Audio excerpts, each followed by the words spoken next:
This is RV on Business. Welcome back to 101.9 Chai FM. Thank you so much for joining us this morning. It's really nice to be live with you on the show this morning. I'm actually currently in New York, and at the moment it is just after 4 o'clock in the morning. So a bit of an early start for us over here today. What I really wanted to discuss today was one or two observations that I've made since being here. Just to put in perspective, I've come to New York because my wife is doing a block in university over here over the American summer, and I've come, just to be with her for a little bit over that time. And I have not been in New York as a holidaymaker, as a guest, I suppose, for quite a while. And with all the political noise that's been going on and all the economic challenges that seem to have risen during the war in Iran, which has now raised its head again, and the election of a new mayor in New York, I was not quite certain of what I would meet on the ground. There was a lot of hesitation from my side simply because of the amount of media that I follow and the experience that I've had in New York before. I was quite hesitant to be here, especially to be in an area I'm in an area now called Washington Heights, which is right next to Yeshiva University. Not an area that I was sort of used to being in simply because there's lots of high rises. It's a very densely populated area. There are not suburbia, so to speak. It's just a lot of different concerns that I had coming in. The other concern that I had was the time of the year. It's the summer. And, it's well known in America that during the summer, the big cities tend to empty out and people go upstate into what they call the mountains, the areas known as the Catskills, and the whole community sort of move up there. And I was just interested to see how all this works.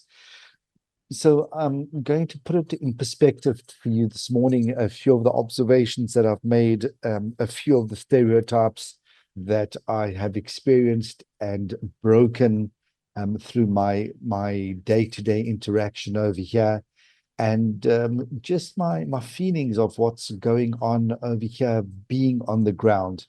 And why I feel that is so important is that as a South African who lives in Israel, again, one is exposed to a certain amount of media.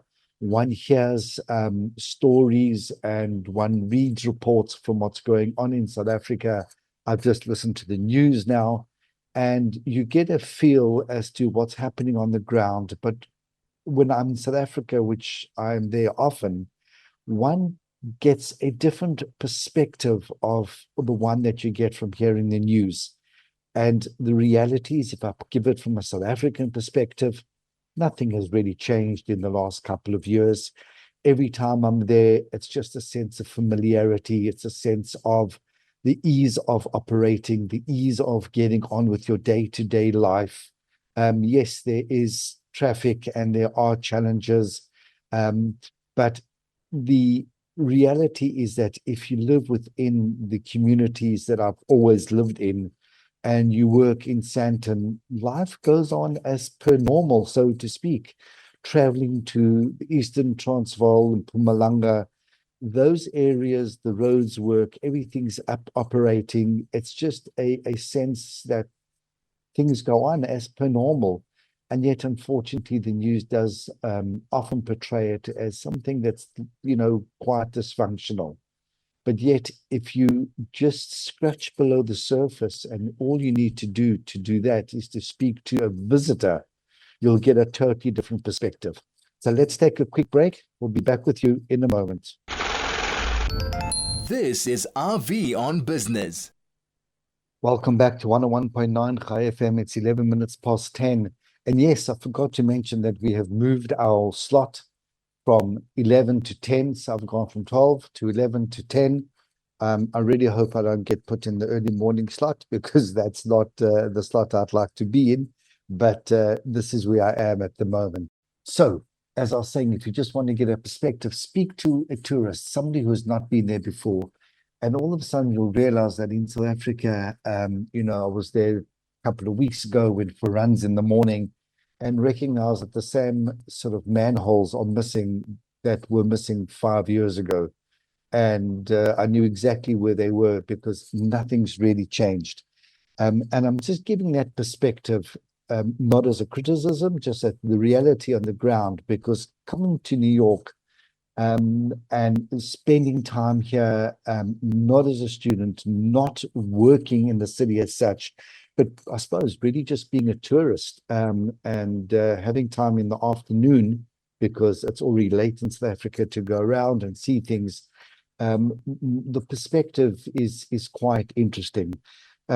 So just first of all, the perspective of getting around and the transport system over here, I was very hesitant to go on the subways and travel around. And it was my wife who pushed me to say that all her colleagues do it every single day. We just we're lucky enough to find an apartment 2-3 blocks away from the university for the summer. But a lot of her friends, and a lot of them are from Israel, so she knows them from university over there, travel in from Teaneck, which is in New Jersey, the adjoining state, or get around from different parts of New York, and they use the subway system all the time. Now, when I was here in the late 1980s, early 1990s, the subway system was rough. Every train was graffitied. It was filthy. It really wasn't a pleasant place to be. It worked. And then when I came back many years later, in early 2000s, 2010, I was pleasantly surprised. That was after the Giuliani years, where the trains were pristine and they were silver and they were clean and the stations were clean and there were people walking around to assist. And it was a very efficient system. It's still an underground. It still has its own sort of character. But it was a real a really different experience to what I'd seen years before. And I wondered what I'd see now. And the reality is it's exactly as it was prior to this. Clean, neat, efficient. The subways are grubby from time to time. But on the whole, people just get on, people do their thing. I was very concerned about phone, wallet, watch, all these sort of things.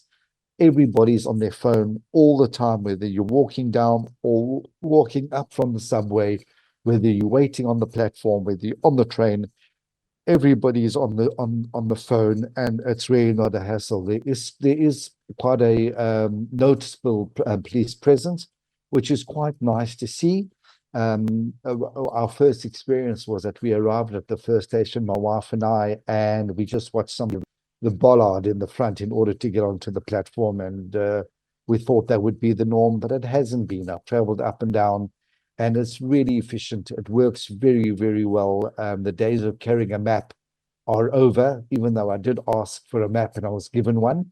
I like to see a piece of paper in front of me, but you can use your Move It app, which is the same transport app that you would use in Israel. You can use here in New York. I use chat just to get an idea as to which stations to go to and where to switch.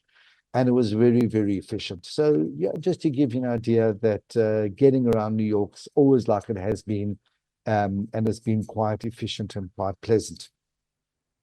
The last thing that I'd like to share with you is stereotypes.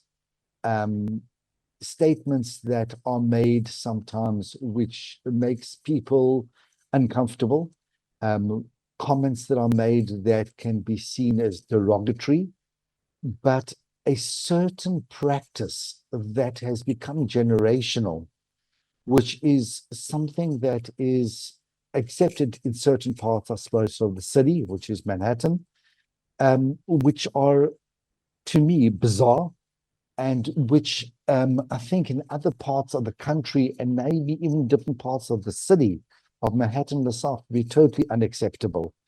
And that is this practice of opening up the fire hydrants. So you have many, many, many fire hydrants all over the city on every block.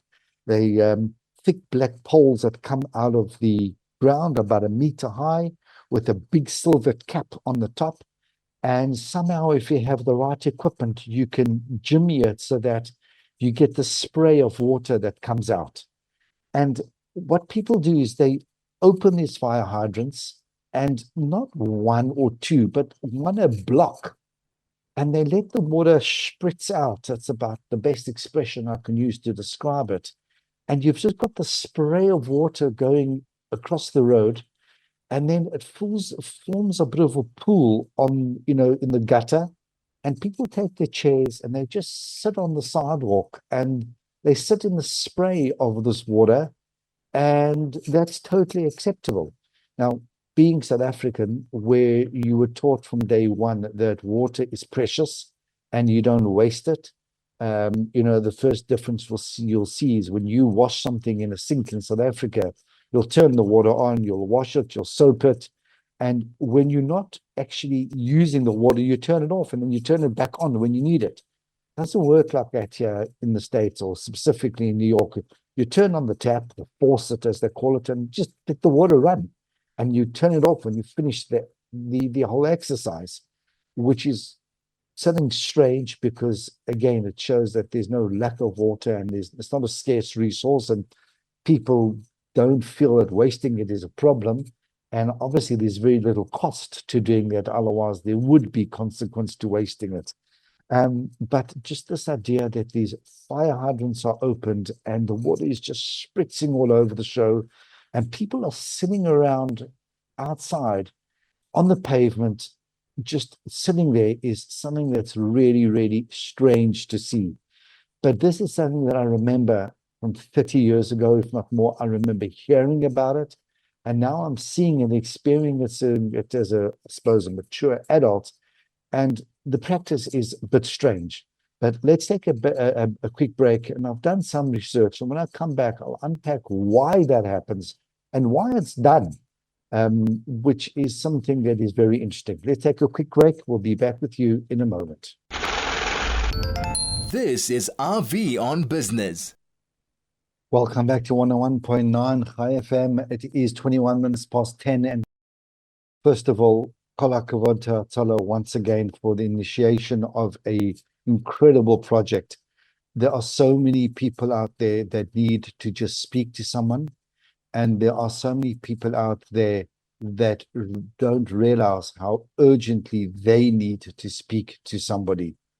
If you're feeling down, if you're feeling overwhelmed, if you are having challenges at home and at work, or either or, because of the pressures that you feel on a daily basis and that it's affecting the way you operate on an ongoing basis, please pick up the phone, call Hatzalah, and talk to them. It is so important that you're able to get help, that the community is there for you in this particular way.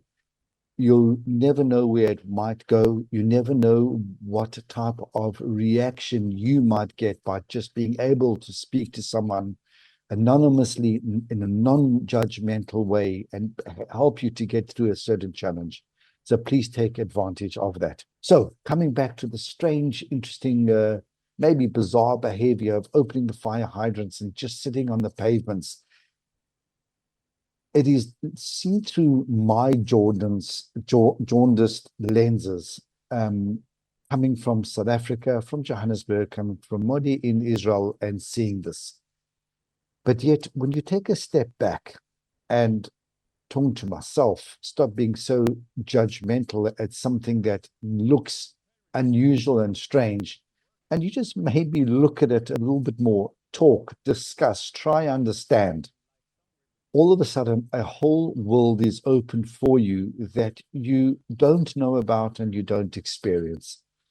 First of all, it's interesting that judging is just a natural human instinct. Instead of standing back and looking and asking why, how does it work? So from the research that I've done, the one thing I noticed is that there's a lot of people in the evenings on the pavements, the sidewalkers that they will call it here. People bring chairs down, people bring down little TV tables, they're playing games, backgammon, checkers, things like that. And then when you walk around the buildings and you go up and down and you see the way the buildings are built, the first thing you'll notice is that there are no balconies, or very, very few buildings with balconies. You look up, it's just a concrete block that has windows. Every time you look up, all the windows are closed. So the windows are closed and there's no balconies. The reason for that is because of the weather. The weather is hot, it's humid. Humidity is in the 90s at times. It's in summer, it is really, really unpleasant. And there's nowhere to be outside. So you're inside your apartment with the air conditioners on, no fresh air. If you just want to go and sit outside and chill, we can take it for granted there's no gardens. There's no balcony. There's nowhere to go outside. And the reason there's no balcony, from the research that I've done, is that a lot of the buildings were built here post-war, post-1940s, and they were built for maximum occupation. They were built to make sure that every square inch of livable area is used effectively. A balcony is a waste of space when it comes to that. People can't live there. It is something that is not that lettable. In other words, people will not necessarily want to pay for the space of a balcony. They want to pay for a space to live in. The other thing that I found very interesting is that the challenge with the balcony is a insurance and a legal one. If you think of most balconies in South Africa, the balconies are not necessarily directly on the pavement. If you take places like Hillbrow, CBD, yes, they are. But if you look at Sandton, you look around, there's very few residential areas with balconies that are directly on the pavement. And why is that so important? That's from a safety and a litigious issue. Balconies, things can fall off, railings can break, people can maliciously throw things over and hurt people down below walking up and down on the balconies. The laws in New York are such that that is a very onerous thing, and therefore having balconies is a whole nother science of architecture and engineering on its own. You need to make sure that the railings are safe, they're inspected on an ongoing basis, which is an expense and onerous for the building owners. And it's also a space that, as I mentioned earlier, is not lettable as such. People are paying for a space that is a luxury rather than a space that they can actually live in. And again, yesterday afternoon, went for a walk around the area. I saw one building with balconies, the rest don't have them. And therefore, if you are coming home from work in the afternoon and you just want to sit down and chill and take it easy and be outside, so to speak, the only place to sit is on the pavements. And therefore, it becomes acceptable to do that. And that's a whole subculture. And once I realized that, and I was walking back from being out yesterday afternoon and coming back, I just looked around and looked at it through a different lens. And there's just family sitting, generation sitting. I saw a young kid sitting in his grandfather's lap. I saw people sitting outside a store playing games. And all of a sudden, you just realize it's part of a different way of operating, simply because there isn't outdoor space to sit in. What there are beautiful parks, and the park's not used. In that sense, people don't sit in the parks, people don't use the outdoor areas like that. From my observation, what is heavily used is the sports areas around the parks. So around the parks is basketball courts, and there's different sort of sports areas that are very, very well used. And that's really nice to see them used both in the evening and during the day, obviously less. But there are facilities like that. So when you take all that into perspective, you're living in a concrete jungle, and the only place to really be is outside. It's really hot. It's not like most South Africans can do, come home from work, jump in the pool, sit on the patio, sit in the garden, complain that the lawn hasn't been mowed, or that they need to mow the lawn. It's a totally different way of operating, and once you see it through through that lens, all of a sudden you realize that it's so easy to look at something and say that looks strange. But if I lived here, I suppose I would I don't know if I would sit on the pavement, but my wife and I definitely go for a walk in the evening, and we walk through the forested areas, but yet we walk around also, and just get out, because otherwise you're sitting in an air-conditioned room all the time. Right, let's take a trip up north. If you go up to the mountains, what is the practice here? The practice here in America, in Israel, is that the summers don't work like they work in South Africa. South Africa, we all know, is you have your December holiday from about the 14th of December. Everything sort of shuts down till early January. And then we have a bit of a break somewhere in the winter, June, July, depending what happens. We have more public holidays than we can count, which often turn into long weekends. And we also have the ability just to take off a Friday, or in a summer to leave early on a Friday, and even go as far as the Kruger, which can be 4 hours from Johannesburg, maybe 3.5 hours from Pretoria, or go to other areas and just really have a lot of our time that is relatively close to the big urban areas. Over here, people go upstate, they go up to upstate New York, where the area is very similar, I suppose, if you want to compare it to what you expect to find in Mpumalanga, in the Hazyview, White River area, very forested, but it is on a totally different scale. The waterways are massive. We cross a big river in South Africa, and before you blink, you're over the bridge. Here, the bridge goes on. I mean, it's really very, very wide, vast expanses of water. And you get up to the country, and you just surrounded by forests, beautiful, quaint little areas. And the 3 or 4 observations that I'd like to make are this.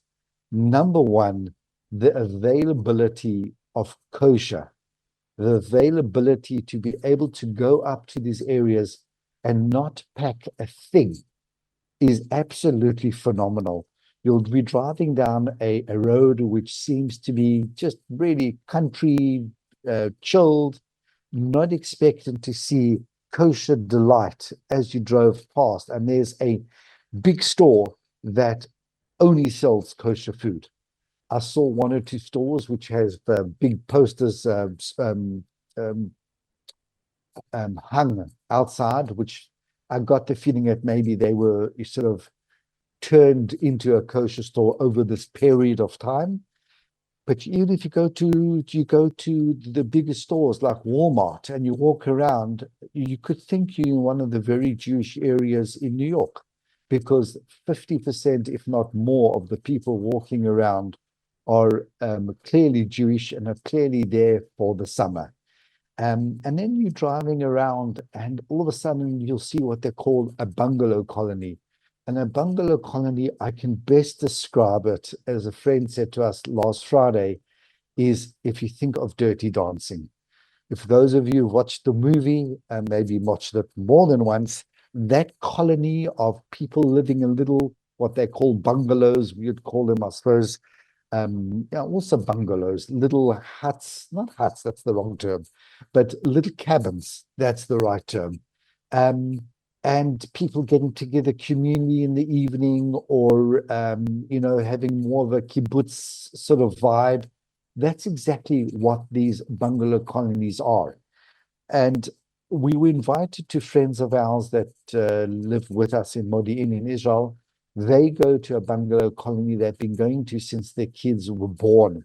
So that's 20 plus years. And on the one wall in their bungalow, they've got pictures of every single year. And as we know the kids well, you can just see from little babies to kids to teenagers to young adults as they've been coming to this bungalow colony. And our friend described it that they would arrive, that car doors would open, the kids would jump out, and they would not see their kids until evening. So even though they were part of, the kids are not part of a camp as such, which you can also do, and I'll discuss that and the cost of that in a moment. They arrived in this bungalow colony, and the kids just knew the kids. It was the same people every year, with twists here and there, I suppose. But the idea that the kids just were able to be free and run around and not have to worry about a thing is absolutely phenomenal. It's just an incredible way to grow up. We then took a walk, and he showed us what the shul was and the different minyanim that happened at different times. And he explained to us that they, as what we would, consider modern Orthodox, are in this bungalow colony where a lot of people are more ultra Orthodox these days. And yet everybody just gets on, and it's just a very comfortable way of spending the summer. So the idea is with this particular family that he still works during the summer. So he goes into Manhattan on a Monday morning, and he comes back. It used to be on a Friday morning. Now it's more on a Wednesday, as he's a little bit more senior. And she's very happy to be by herself in that sense. Got friends, never eats supper alone. He has the ability to go for runs and walks and just enjoy the beautiful area. We went for a paddle in a canoe on the lake, and just again explained to us that this is the lake that his kids have been canoeing in for the last 20 years. And explained how they built this jetty and how they stock it with fish at the beginning of summer every year so that people can come out and fish and enjoy it. And it's a whole different experience. And this is how they spend their summer. What I found fascinating is that if you look at their home in Israel, it's just a beautifully run home. The actual structure is the building is aesthetically pleasing. It's just a nice place. And yet their bungalow is very, very, very modest, to say the least. One bathroom, very small, a central area with rooms leading off it. Yes, accommodation that I don't think the average South African would pay for to use on a weekend if they went away. The most simple accommodation in Kruger, for example, is streets ahead of where this is. This has been the same accommodation for the last 20 years with maintenance just to keep it from falling apart, I suppose. And yet there's just such a sense of tranquility, a sense of being happy, a sense of being content. And she looked at us and just said, "This is surprising, isn't it?" I said, "To be honest, yes, it is. It's not what I expected." She says, "But now you can maybe understand why we come back year after year after year. And now that even our kids are older and they don't come with us anymore, we still come back, because at that pole in the middle of the circle where all the bungalows are, that's where we have a kiddush on a Shabbat at about 12:30, and everybody brings stuff together. Sudah Shlishit, the Shlishis, at 6:30, 7:00, everybody gets together on a Shabbat. Just I never need to worry for anything, whether my husband's here or not here. I'm perfectly safe. I'm just surrounded by people. And yet, if I want to, there's a shop up the road that I can even walk to and get what I want. So that to me was a really interesting perspective, because we've heard about, a family say, "Oh, my parents have a house in the country or upstate, or this or that," and what it really means. And people have these homes. There's a difference between having a home that you can use in the summer and having a home that you can use all year round, because the home needs to be what they call winterfied. The winters there are not like the winters in South Africa, where you're cold both inside and outside, but you can manage. When it gets really, really cold and there's snow and ice, you need to have a home that can be heated and is designed to withstand the winter. So as she said to us, their bungalow can only be used from Shavuot to Rosh Hashanah. It was interesting the way she put it in perspective of the Jewish holidays, and that is really my observation of living in a bungalow colony. Let's take a quick break, and when I come back, I want to look at the cost of sending your kids to camp in America and what that's all about. We'll be back with you in a moment. This is RV on Business. Welcome back to 101.9 Chai FM. This is RV on Money Show, and it is 22:11. Right, coming back to my observations with about a summer here in New York City, and the idea about going to camp. So the concept is that you have bungalow colonies, so to speak, and people who are fortunate enough to be able to have a place that they can go away, like friends of ours, and their children don't need to go to camp as such, because they can just go there and spend a summer there, and there's always so much to do. The majority of people need to be able to send the kids away. So in America, you have this very, very long summer that starts in July, June, July, and goes all the way through to the end of August. It basically, it starts it ends at the beginning of Elul, and it's a long period of time, and I know in Israel, it is a major challenge for parents because your child is unsupervised for a long period of time. Again, if you have the means and you can send your child to camp, great. But if you don't have the means, it means that your child wakes up in the morning with nothing to do for a long period of time. It's not a week or two, it is a month or two. The challenges are that parents are working, kids are left to their own devices. I know in Israel, and I can speak more specifically for Modi'in, there is a lot of stuff that is put on by the city. The city organizes events on a daily basis. So if your child is tuned into that and you're comfortable with your child being involved in that, it's a really nice way to keep the child busy. A lot of kids come up with innovative ideas, run their own little camps, run their own little activities, volunteer, do different things, but it is a long time. But if you send your kid to camp, your child to camp in America, you either would send them for what they call 1 month or 2 months, or the first part and the second part, but they run from day camps. So if you live in certain areas, there are camps that your kid can start at 9 and finish at about 3, and they include a lunch, and they include activities, and they include outings from time to time.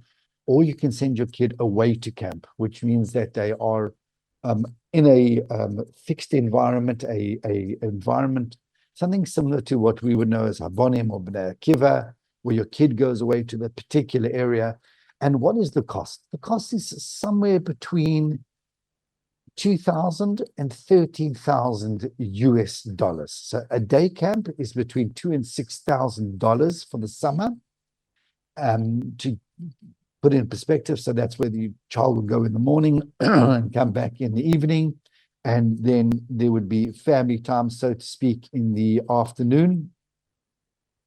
And then the sleepaway camps are anything from $7,000 to $13,000, and that is over and above.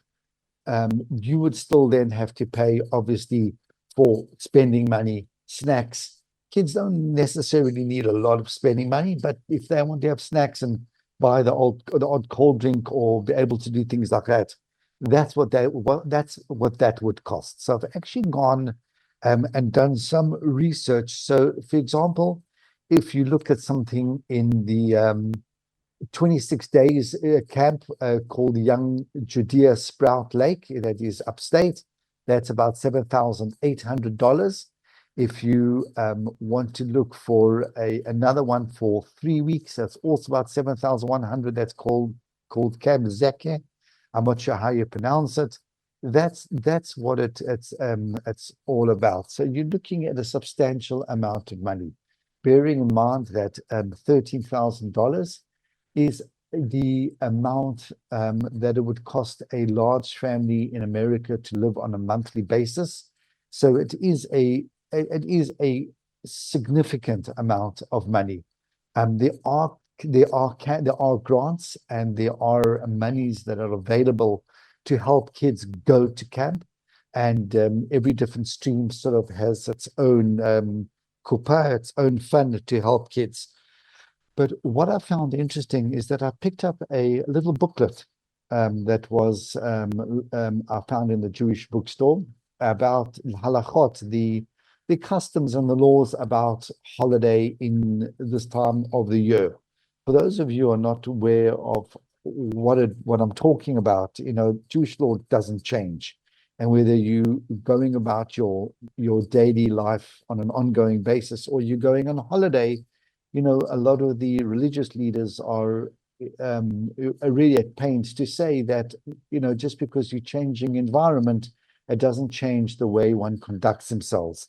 And these things have been coming out for years. I know when I was chairman in a shul in South Africa, we would put out things like this in December, not as a guideline as to how people should behave, but just to remind people of the challenges of going to a rented place as far as the kosher kitchen is concerned, as far as what products are available. Remind them that the UAS has a website that they can go on that is, very broad. People tend to forget these things because they don't use them on a daily basis. But I found a very interesting article over there, and that article was about charity. And this particular rabbi was writing about the challenge that he has where so many families aren't able to afford to send their child to summer camp. And his observation was that sending a child to summer camp is not a luxury. Sending a child to summer camp is almost a necessity for a typical New York family. The reason being, he stated the obvious. Number one, the danger of the child being left alone to their own devices for an extended period of time. Parents are working, the child's out by themselves. And here I'm talking children from young teenagers, 11, 12, all the way till, they're a lot older, but also younger kids from age 6 or 7 onwards, really being left alone. He says that the idea that charity is for important and crucial things extends to this. And he was at great pains to elaborate the concept that looking after a family, to making sure that they are fed and clothed and housed, is on the same level as making sure that their children are not walking around the streets aimlessly looking for something to do simply because that is the milieu and the environment that they have unfortunately been landed in. And he was really encouraging people to make sure that they reach out to organizations that can help them send the kids to camp. And he was appealing to people who are of means to make sure that they fund these organizations, to make sure that people and kids are out there, are able to go. What I then did is I also wanted to take a quick look at comparing the cost of American camps to the cost of South African camps. But we need to take a quick break. We'll be back with you in a moment. This is RV on Business. Welcome back to 101.9 Chai FM. It is 10 minutes to 11. And just to end off with, first of all, thank you for the messages that are coming through. I wasn't quite sure how this would be received because it's not a business show as such, just my observations being here. So thank you for the positive feedback. Camp here in South Africa, not Camp in South Africa rather, which runs early December, usually the 4th to the 22nd of December, is round about 15,000 Rand, which is significantly less if you take it on a parity to what camp costs in America. One can say, yes, they're not in structured buildings and it's more intense, That's irrelevant. The bottom line is that the grounds need to be maintained, the food needs to be served, staff need to be paid, security needs to be provided, etc., etc. So the bottom line is that camp in South Africa, whether it's Abonim, B'nai Akiva, or anything of the like, is really, really well costed. And is obviously costed for non-profit. It is costed to provide the maximum benefit to the people attending at the lowest possible cost. We also know the model in South Africa is that it is a model of volunteerism, a idea of going to camp as a madrich, as a counselor, is something of honor, something of pride. It's a rite of passage. It is a concept that in certain schools is carried through from year to year, and then taken into camp. I remember once being told by a certain principal of a certain Jewish day school that sometimes he feels that school is an extension of camp, and the kids sort of roll out of camp into school waiting for the next camp. And I just am smiling because that is, in a way, I can imagine as a principal, a teacher, frustrating. But on the other way, it's a culture that is so healthy and so rich.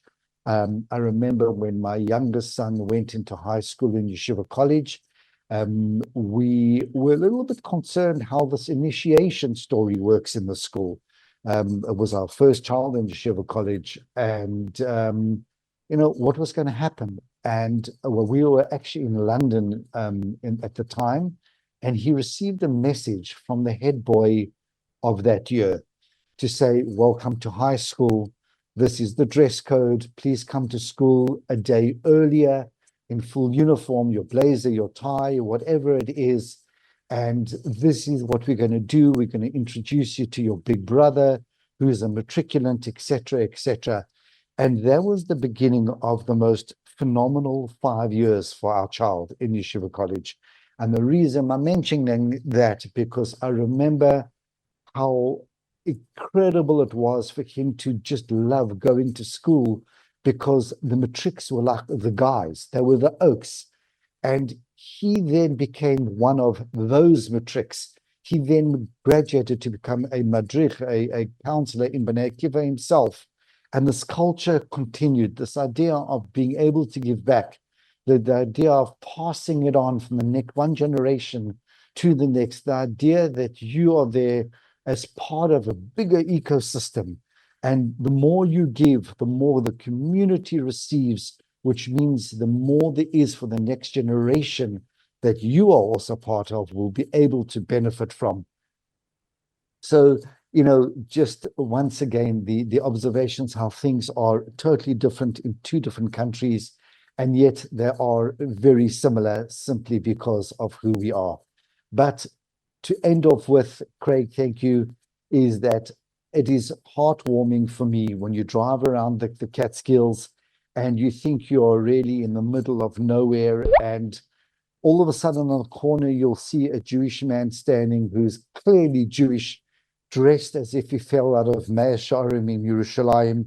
And you just think how proud one is to be Jewish, and how proud it is to see somebody who is outwardly not prepared to compromise the way they dress, the way they look, the way they are, even though they are away on holiday out in the mountains. And as a guest, as a visitor, seeing this, it was a totally different experience. It was something that I can now relate to a little bit more. And it just, it was really, really great to be there. Craig, as always, thank you for pushing the buttons. Everybody, thank you for listening. Hopefully next week I'll be on the same time zone as you, and we'll get back to our normal programming. Thanks so much. Have a great day.